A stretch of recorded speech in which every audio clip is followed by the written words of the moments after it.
ભચાઉ પ્રેમ પ્રકરણમાં યુવકની કરપીણ હત્યાનો ભેદ ઉકેલાયો, 2 આરોપીઓની ધરપકડ. ભચાઉ પૂર્વ કચ્છ ગાંધીધામ પોલીસ દ્વારા ભચાઉ પોલીસ સ્ટેશન વિસ્તારમાં બનેલી એક ગંભીર હત્યાના ગુનાનો ગણતરીના કલાકોમાં ભેદ ઉકેલી નાખવામાં આવ્યો છે. જુઓ શું કીધું એસપી સાહેબે.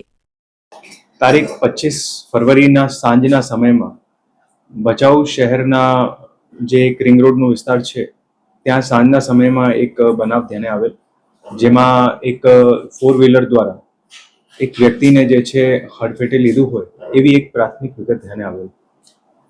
પછી જ્યારે પોલીસ દ્વારા એમની તપાસ શરૂ કરવામાં આવી આ બનાવની, તો તપાસ દરમિયાન જે છે એક બીજી વિગતો ધ્યાને આવેલ અને એમાં પછી જે વિગતો ધ્યાને આવેલ એ પ્રમાણે ભચાઉ પોલીસ સ્ટેશન ખાતે તારીખ 26ના રોજ ભારતીય ન્યાય સંહિતાની કલમ 103 હેઠળ જે છે ગુનો નોંધવામાં આવેલ, જે મર્ડરની ધારાઓ છે. આ બનાવમાં ઓવરઓલ વિગત એવી છે કે જે એમાં મરણ જનાર છે, જેનું કારના અડફેટેથી પ્રાથમિક રીતે મૃત્યુ નિપજ્યું હોય, એમનું નામ છે વિનોદ ઉર્ફે જીગર પ્રેમજીભાઈ કોળે. એ જે છે એમનું આમાં જે કાર ચલાવતા હતા, જે 4 વ્હીલર ચાલક હતું આમાં, અને જે એમની સાથે હતા એમાં 2 લોકો હતા, જેમાં એક આરોપી મેહુલ છે અને બીજું જે છે હર્ષદ છે.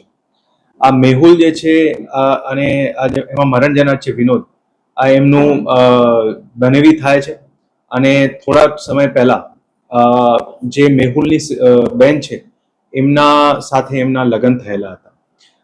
જે લગ્ન થયેલું હતું એનાથી એ લોકો ખુશ નહીં હતા અને એનું ખાર રાખેલું હતું, અને એના લીધે 1 વર્ષ પહેલા પણ જે છે એ લોકોનું બાઇક અથડાવીના લીધે એક ઝઘડો પણ થયો હતો.